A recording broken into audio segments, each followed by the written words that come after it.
Hello दोस्तों, आपका अपने चैनल A2S एकेडमी पे मैं बलवंत कुमार आपका हार्दिक स्वागत एवं अभिनंदन करता हूं। आप लोगों ने इसके पहले जो है वैद्युत द्विध्रुव आघूर्ण के कारण वैद्युत क्षेत्र की तीव्रता को पढ़ा और हमने दो स्थितियां आपको पढ़ाई हैं। एक क्या पढ़ाई अक्षीय स्थिति में और एक क्या पढ़ाई निरक्षीय स्थिति में। तो आज जो है मास्टर फार्मूला की डेरिवेशन करने चल रहे हैं कि ये जो हम सूत्र यहां निकालेंगे, अगर ये आपको याद है तो इसकी हेल्प से आप अक्षीय को भी निकाल सकते हो और निरक्षीय को भी निकाल सकते हो। क्योंकि मैं यहां पे देखो लिख दिया हूं ना कि वैद्युत द्विध्रुव आघूर्ण के कारण किसी भी बिंदु पर वैद्युत क्षेत्र की तीव्रता, इसको हम कैसे डिफाइन करेंगे। थोड़ा सा इसमें लॉजिक ये समझना है आपको कि अभी तक जब हम अक्षीय में लेते थे तो और निरक्षीय लेते थे तो जो हमारा निकाय यानी वैद्युत द्विध्रुव जो निकाय है वो क्या होता था, अपने ही प्लेस में फिक्स रहता था। लेकिन अब यहां पे इसको क्या करेंगे, हम रोटेट करेंगे, यानी उसका रोटेशन करेंगे, उसको घुमाएंगे। कंफर्म हो गया कि नहीं। देखो ध्यान से, जैसे सपोज करते हैं, पहले यहीं पे हम बनाते हैं। देखो जैसे सपोज कर लो ये आपका क्या है भैया, प्लस क्यू और ये क्या है माइनस क्यू। आपको मैंने पढ़ाया कि वैद्युत द्विध्रुव किसे कहते हैं कि दो बराबर किंतु विपरीत प्रकार के आवेश एक दूसरे से बहुत ही सूक्ष्म दूरी पर रखे हों। तो इस प्रकार बना निकाय क्या कहलाता है, बोलो भाई क्या कहलाता है, वैद्युत द्विध्रुव कहलाता है। समझ में आया। इसका मध्य बिंदु बेटा ये O है और ये पॉइंट हमारा क्या है A है और ये पॉइंट हमारा क्या है B है। कोई डाउट, आप पढ़े हो ये हमारा क्या होता है L होता है, ये क्या होता है L होता है और ये भी क्या हो जाएगा L हो जाएगा। कोई डाउट तो नहीं है, समझ में आया। अब देखो ध्यान से, एक काम ये भी कर सकते हो क्योंकि अभी यहां पे अगर बना देंगे तो डायरेक्शन जो है आपकी क्या आ जाएगी, अपोजिट आ जाएगी। तो इसको इधर नेगेटिव कर लेते हैं, ठीक है। देखो ध्यान से, इधर हम क्या कर देते हैं नेगेटिव चार्ज, ये नेगेटिव है और ये हमारा क्या है पॉजिटिव है। इसी बिंदु O से दूर कोई बिंदु है जिसका नाम क्या है Z, ये ले लेते हैं। कोई बिंदु हमारा क्या है बेटा Z है और इसी Z पे जो है हमें क्या निकालना है, वैद्युत क्षेत्र की तीव्रता इस निकाय के कारण इसी Z पे। और ये मान लेते हैं कि इसके साथ ये कोण कितना बना रहा है बेटा, थीटा बना रहा है। समझ में आया कि नहीं आया, कोई डाउट तो नहीं है, बातें समझ में आ गई। अब सपोज करो कि इसका जो रोटेशन है बेटा, देखो कैसे घुमाएंगे, ऐसे। जब इसको घुमाएंगे ऐसे करके, ऐसे घुमाएंगे तो ये कहीं ना कहीं पॉजिटिव चार्ज हमारा यहां पहुंच जाएगा और नेगेटिव नीचे आ जाएगा। तो उस कंडीशन में एक कंडीशन ऐसी होगी जिसके लिए ये क्या बनेगा, ई अक्षीय बनेगा। क्या बनेगा बेटा, ई अक्षीय। बात समझ में आ रही कि नहीं आ रही, कोई दिक्कत तो नहीं है। और अगर कहीं पे इसको एक छोटा सा डायग्राम और मैं बना रहा हूं, इसका समझना ध्यान से। अगर हम कहीं इसको पूरा ऐसे घुमा दिए, ऐसे करने के बाद पूरा ऐसे घुमा दिए, ठीक है ना। तो देखो ध्यान से, ये कैसे बनेगा, ऐसे कुछ इस प्रकार से आपका डायग्राम निकल करके आएगा, ठीक है, इस तरीके से। कंफर्म हो गया कि नहीं हो गया, इसमें कोई डाउट तो नहीं है। अब देखो ध्यान से, अगर इसको हमने घुमाया बेटा तो ये हमारा क्या हो गया, माइनस क्यू हो गया और ये क्या हो गया बेटा, प्लस क्यू हो गया। कोई डाउट तो नहीं है। इस तरीके से हमने इसको क्या कर दिया है, घुमा दिया है। यहां तक चीजें कंफर्म हो गई। अब देखो ध्यान से, हमको पता है कि अगर इस तरीके से तो दो कंपोनेंट तैयार होंगे। इसके लिए हमारा क्या तैयार होगा बेटा, बोलो। और इसके लिए क्या तैयार होगा, इसके लिए जो हमारा बनेगा इसको हम बोल सकते हैं यहां से ई अक्षीय। क्या बोल सकते हैं बेटा, ई अक्षीय। और जब हमने इसको ऐसे घुमाया, देखो ध्यान से, इसको ऐसे घुमाया और ये लिया तो ये क्या बन गया हमारा, ये बनेगा ई निरक्षीय। बात समझते रहना, ये क्या बनेगा, ई निरक्षीय बनेगा। तो हम इसी जो है क्या कहते हैं कंपोनेंट को दो फैक्टर में डिवाइड कर रहे हैं। एक यहीं से देखो ध्यान से, ये हो जाएगा और ये जो है कहने का मतलब है ये आपका हो गया ई अक्षीय। ये तो मैंने लिखा ही है, ये क्या लिखा है, ई अक्षीय। अगर यहां पे लिखेंगे तो ये बेटा क्या बनेगा, देखो ध्यान से, ये क्या बनेगा, ई निरक्षीय। इसको हम लिख सकते हैं ई निरक्षीय, ठीक है, कोई दिक्कत। अब इन दोनों का परिणामी क्या होगा, बोलो भाई। इन दोनों का अगर परिणामी निकालना चाहे तो कुछ इस तरीके से होगा, ऐसे, ठीक है ना, जिसको हम क्या बोलेंगे ई। कोई डाउट तो नहीं है। इसका परिणामी क्या होगा, जिसको हम क्या बोलेंगे ई। इस चीज को समझना ध्यान से। तो बेटा इस चीज को आप हमेशा ध्यान रखो कि इसके जब एक इसमें हमने एंगल ले रखा है थीटा, तो अगर आप इसको यहां थीटा ले लेंगे तो ये बनेगा ई अक्षीय कॉस थीटा। समझना ध्यान से, क्या बनेगा, इसमें सबसे बड़ा टर्निंग पॉइंट यही है, ई अक्षीय cos थीटा, और इसके लिए जो बनेगा वो बनेगा कितना बेटा, ई निरक्षीय sin थीटा। हम जानते हैं कि केवल दो ही घटक होते हैं, एक घटक होता है क्षैतिज घटक और एक क्या होता है, ऊर्ध्वाधर घटक। तो जो क्षैतिज घटक होता है उसमें हम लोग किसका यूज करते हैं, cos का, और जो ऊर्ध्वाधर होता है उसको क्या लिखते हैं बेटा, sin थीटा का। कंफर्म हो गया कि नहीं। अब इस डायग्राम को मैं थोड़ा से अलग बनाता हूं, इसमें मैंने आपको समझाया। अब देखो इस डायग्राम को अगर समझाया आपको तो सीधा सीधा निकल करके आ रहा ऐसे, ऐसे अगर मैं अलग बनाऊं तो ये बन रहा है बेटा ई अक्षीय cos थीटा, और ये क्या बनेगा बताओ भाई, ई निरक्षीय sin थीटा, ई निरक्षीय बेटा sin थीटा। कोई डाउट तो नहीं है, कंफर्म हो गया कि नहीं। अब ये हमारा हो गया क्या, 0 हो गया, ठीक है। अब इसको जो है, इसका परिणामी जो होगा बेटा हमारा क्या होगा, ये ई होगा, क्या होगा, ई होगा। कोई दिक्कत तो नहीं है, साफ साफ दिख रहा है। बताओ ई की वैल्यू क्या होगी, ई की वैल्यू जल्दी बोलो क्या होगी, बोलो भाई। ई की वैल्यू लिख सकते हो, ई इज इक्वल टू, आप लोग ये एकदम अच्छे से याद रखो, E equal to under root, लिखना चाहो तो लिख सकते हो ई अक्षीय cos theta to the whole square, अब प्लस ई निरक्षीय sin theta to the whole square. ठीक है बेटा, एक हो गया हमारा ई अक्षीय cos theta to the whole square और एक हो गया ई sin थीटा। अब आपको मैंने पढ़ाया है, ये इक्वेशन दे देना बेटा हमारा हो गया स्टार, ये इक्वेशन हमारा क्या हो गया, स्टार हो गया। ठीक है, इस चीज को आप हमेशा ध्यान रखो। ई अक्षीय का फार्मूला पढ़ाया मैंने, क्या पढ़ाया जल्दी बोलो, ई अक्षीय का फार्मूला क्या पढ़ाया है, 1/4 पाई एप्सिलॉन नॉट पढ़ाया, और 2p/r³ पढ़ा दिया ना, ठीक है। और ई निरक्षीय क्या पढ़ाया, ई निरक्षीय क्या पढ़ाया, 1/4 पाई एप्सिलॉन नॉट p/r³।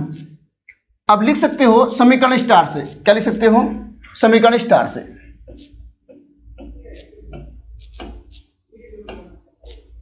समीकरण स्टार से, समीकरण स्टार से लिखेंगे E equal to under root, E अक्षीय का क्या है बताओ,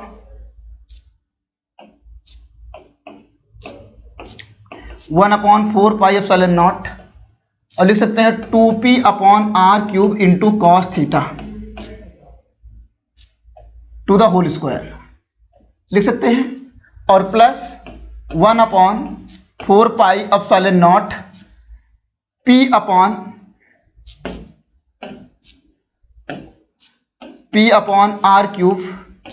into sin theta to the whole square.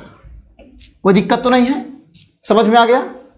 देखो ध्यान से, कॉमन क्या है इसमें जल्दी बोलो, E is equal to under root, जल्दी बताओ भाई क्या कॉमन है, 1/4 पाई एप्सिलॉन नॉट और p/r³ to the whole square, ये कॉमन है। अंदर क्या बचेगा बोलो जल्दी, अंदर क्या बचेगा बेटा, अंदर बचेगा हमारा बोलो 2 cos theta to the whole square, यही बचेगा।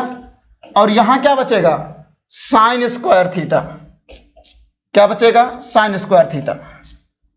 ठीक है, तो ई की वैल्यू जो निकल के आएगी, देखो ध्यान से, वर्ग से वर्गमूल क्या हो गया बेटा, कैंसिल हो गया, वर्ग से वर्गमूल हमारा क्या हो गया, कैंसिल। तो क्या बचा, 1/4 पाई एप्सिलॉन नॉट, ये बचा, और ये हो जाएगा हमारा क्या, p/r³, और बेटा अंडर रूट में जो आया वो क्या निकल के आया, 4 cos स्क्वायर थीटा प्लस, या इसको ऐसे लिख देते हैं, साइन को क्या लिख सकते हो,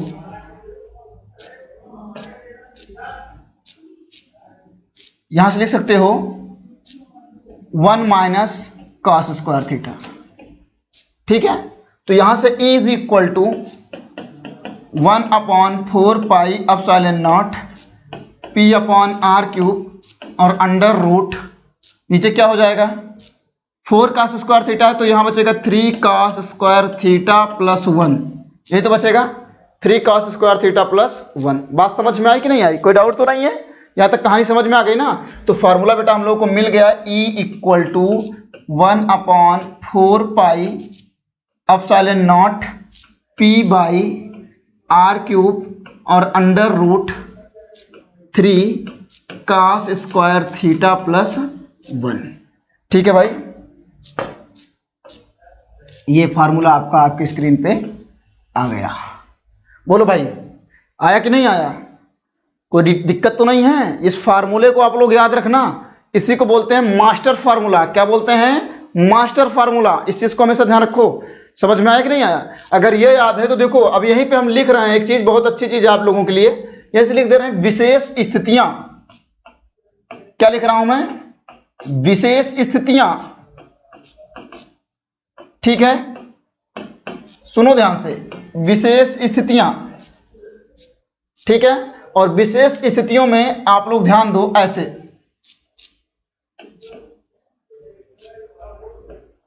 कुछ इस प्रकार से। पहली कंडीशन समझ लो कि अगर हमें, जैसे मैंने डायग्राम बनाया था, अब मजे की बात जो है वो समझना बेटा। यहां पे एक दिमाग लगाते हैं हम लोग। देखो क्या करते हैं, हमने वो कहा कि माइनस क्यू बेटा ये है और प्लस क्यू बेटा जी ये है। आया कि नहीं आया? हमें टिंकू इधर देखो, ठीक है, और ये इसका मध्य बिंदु है बेटा O, और ये है A, और ये क्या है? B है। समझ में आया कि नहीं आया? और मैंने कहा कि ये जो बिंदु था ये Z पे था। कहां पे था? Z पे। समझ में आया? इसी के साथ खिलवाड़ करना है। किस एंगल पे लिया था हमने इसको? थीटा लिया था। क्या लिया था? थीटा। इसको थोड़ा ऐसे रोटेट कराओगे, ऐसे रोटेट कराओगे तो क्या होगा भाई? ये थोड़ा और सीधा आएगा। एक ऐसा टाइम आएगा कि इसकी जो पोजीशन होगी कुछ इस तरीके से दिखेगी। ऐसे दिखेगी कि नहीं दिखेगी? कंफर्म हो गया। और यहां से देखा जाए तो ये कोण कितना हो गया? 90। समझ में आया? और इसी तरीके से इसको अगर हम ऐसे रोटेट करा दें बेटा, ऐसे, ठीक है, तो इसकी पोजीशन कुछ ऐसे दिखेगी जो जेड की होगी। ऐसे दिख रहा है कि नहीं दिख रहा है? समझ में आ रहा है? अब उस कंडीशन में ये जो हमारा होगा ये क्या होगा? ई। यहां पे अगर हम आ गए तो इसी को हम क्या बोल देंगे? बोलो, निरक्षीय स्थिति। क्या बोलेंगे? निरक्षीय स्थिति। ठीक है, और अगर जो देखो यहां से जब घुमाए थे तो ये पॉइंट जेड था, जेड यहां पहुंचा था, और जब इसको लिखेंगे तो ये बनेगा ई अक्षीय। क्या बनेगा? ई अक्षीय, जिसे ई एक्सियल कहते हैं। समझ में आया कि नहीं आया? कोई डाउट तो नहीं है? अब देखो ध्यान से, जैसे अगर बात करें तो फॉर्मूले में आपको कहानी पूरी की पूरी समझ में आ गई होगी। ठीक है, तो हमें उस बिंदु को, जो लोकेशन है ये, वो किसी भी पॉइंट पे हो सकता है। जैसे अगर हम बात करें तो थीटा इज इक्वल टू कितना ले सकते हैं? 60 डिग्री पे। Theta is equal to 90 degree पे। Theta is equal to 30 degree पे। Theta is equal to 45 degree पे। कोई भी वैल्यू ले सकते हैं। तो कई सारे स्पेशल केसेस बन सकते हैं जो आपके एग्जाम में आ सकते हैं। समझ में आया? जैसे देखो ध्यान से, मैं इसको आपको समझा दे रहा हूं। कंफर्म हो गया? इसमें कोई डाउट तो नहीं है? देखो,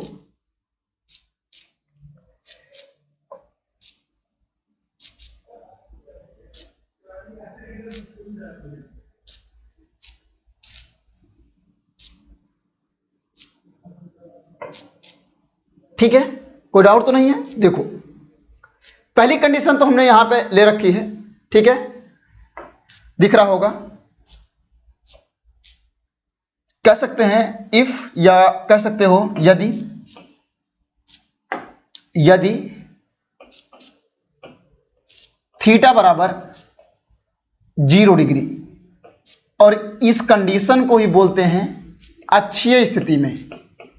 इस कंडीशन को क्या कहते हैं? अक्षीय स्थिति में। ठीक है, कोई दिक्कत तो नहीं है? एक कंडीशन ऐसे लिख देता हूं मैं, यदि theta is equal to 30 degree, मतलब थीटा इक्वल टू 30 डिग्री कहने का अर्थ क्या है उसको समझ लो, कि डायपोल के मध्य बिंदु से 30 अंश पे जो बिंदु होगा उस पे जो हम लोग तीव्रता निकालेंगे वो क्या होगी?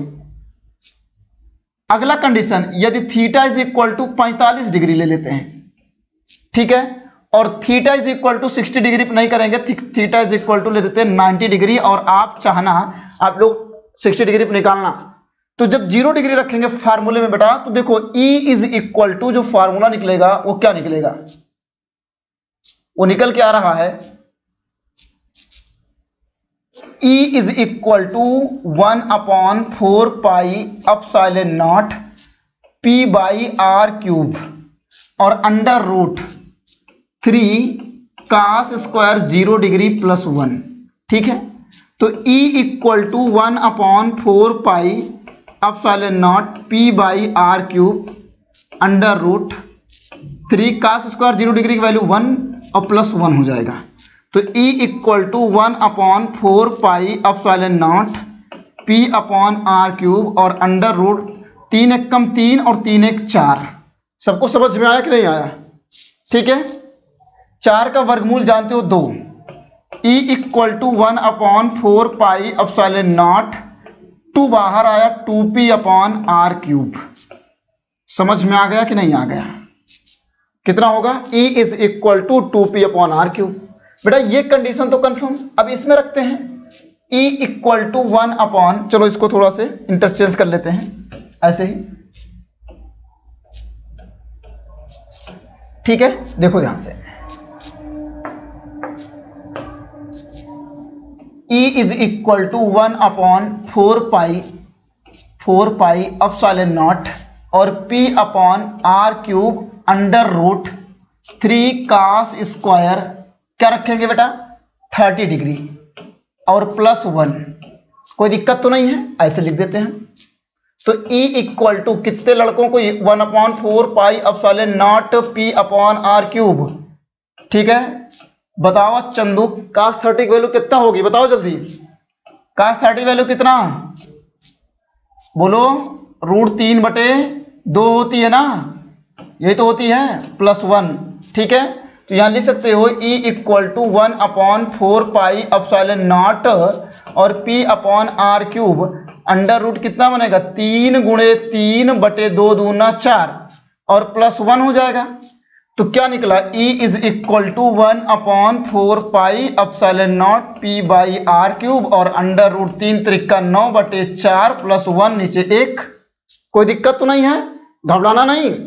तो E equal to 1/4 pi epsilon naught और ये निकलेगा P by R cube under root 9×4 13/4 हो जाएगा, 13/4, ठीक है। देखो ध्यान से, 13 कितना होगा 4 होगा। अब जानते हो E की वैल्यू जो निकली 1/4 पाई एप्सिलॉन नॉट √13P और बटे कितना आर क्यूब। सर जी ये क्यों बताए मुझे, हम तो ये तो न्यूमेरिकल में सॉल्व कर सकते थे। यस बेटा कर सकते थे। कभी कभी अनुपात पूछता है, अनुपात पूछेगा कि 30 डिग्री और 0 डिग्री के बीच में जो तीव्रताएं होंगी उनके बीच का अनुपात क्या होगा। समझ में है ना? क्वेश्चन अच्छे समझते रहना, क्योंकि क्वेश्चन यहां से तैयार होंगे। अब जैसे हम लोगों ने किसके लिए काम किया? Theta is equal to 30 degree के लिए काम किया बेटा। अब किसके लिए काम कर लें? E इज इक्वल टू, या ऐसे भी लिख सकते हैं, देखो ध्यान से, यहां से लिख सकते हैं हम लोग, यदि थीटा इज इक्वल टू 45 अंश, थीटा इज इक्वल टू कितना लिख सकते हैं 45 अंश, तो उस कंडीशन में बेटा E इज इक्वल टू साफ साफ नजर आ रहा है 1/4 पाई एप्सिलॉन नॉट और under root 3 cos square theta, या 45 लिख देते हैं यहां पे ऐसे, ठीक है। cos स्क्वायर डायरेक्ट में 45 अंश लिख देता हूं और प्लस 1, ठीक है। तो जब इसको करेंगे तो देखो क्या निकल के आएगा। E is equal to 1/4 pi epsilon naught और अंडर रूट 3 cos 45 का मान क्या होता है?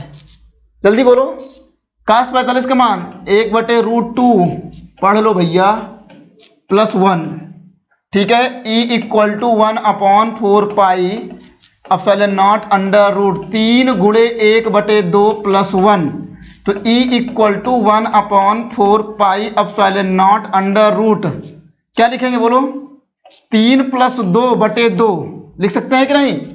तो कितना निकलेगा जल्दी बताओ। Equal to 1/4 pi epsilon naught लिख सकते हैं, और अंडर रूट 5 बटे कितना 2, ये पी मैंने यहाँ पे लिख सकते हो P by R cube, break किया है उसको आप लोग थोड़ा से ध्यान देना, क्योंकि फार्मूले में यहाँ पी बाई क्या होगा आर क्यूब, ठीक है ना, पी अपॉन आर क्यूब ऐसे लिखते चले जाना। उतने तो समझदार हो ही सर जी, आप भूल करके हमारा दोष देते हैं। अरे भैया लिख लेना चाहिए था। देखो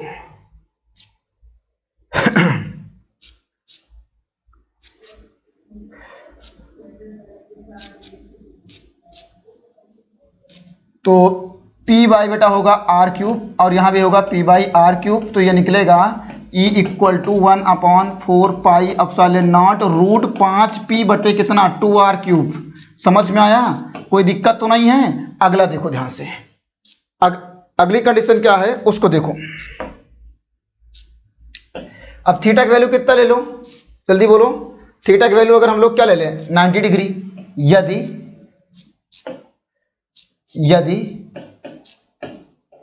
थीटा बराबर कितना ले ले बेटा 90 अंश। जब 90 अंश लेंगे तो इसी को क्या बोलेंगे निरक्षीय स्थिति में। क्या बोलेंगे निरक्षीय स्थिति में।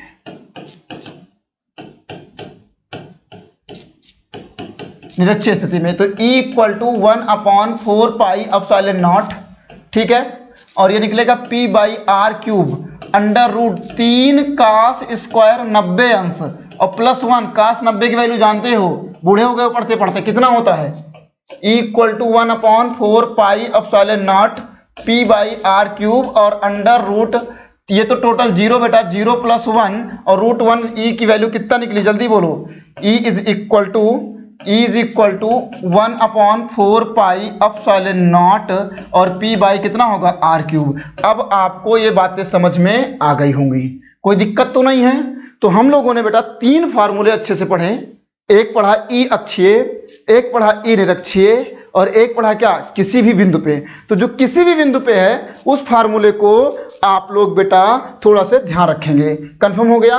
उसके लिए आपको मैंने फार्मूला पढ़ाया, देखो ध्यान से क्या पढ़ाया, मैं बहुत बड़ा बड़ा लिख रहा हूं। E equal to 1/4 pi epsilon not P by R cube और under root 3 cos square theta और प्लस 1।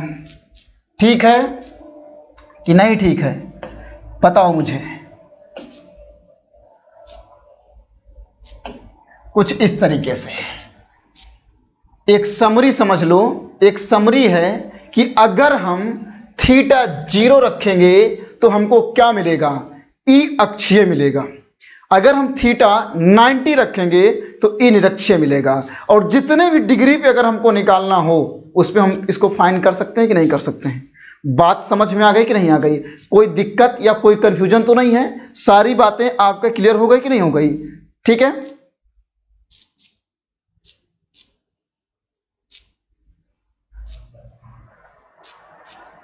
समझ में आ गया कि नहीं आ गया। देखो ध्यान से, यहां तक पूरी कहानी समझ में आई तो आप लोग कह सकते हो कि हमने जो है वैद्युत क्षेत्र की जो तीव्रता है वो कई तरीके से मैंने पढ़ा। इन तीनों कंडीशन हो गई ना, ई अक्षीय हो गई, ई निरक्षीय हो गई और ई किसी भी बिंदु पे हो गई। इन तीनों डेरिवेशन को आप लोग तीनों वीडियो में अलग अलग हैं। पहली वीडियो में आप लोग को मैंने द्विध्रुव के साथ अक्षीय पढ़ाया, एक में पर्टिकुलर केवल निरक्षीय पढ़ाया और एक में हमने क्या पढ़ाया किसी भी बिंदु पे। ये बातें आपको पूरी तरीके से कंठस्थ हो जानी चाहिए। कंफर्म हो गया कि नहीं हो गया। चलिए ठीक है, तो आज के लिए बस इतना ही। अगली वीडियो में कल मिलते हैं, तब तक के लिए आप लोग जो है क्या कहते हैं हंसते रहिए, मुस्कुराते रहिए और कंटिन्यू वीडियो को देखते रहिए। लाइक करिए, शेयर करिए, सब्सक्राइब करिए। जय हिंद, जय भारत।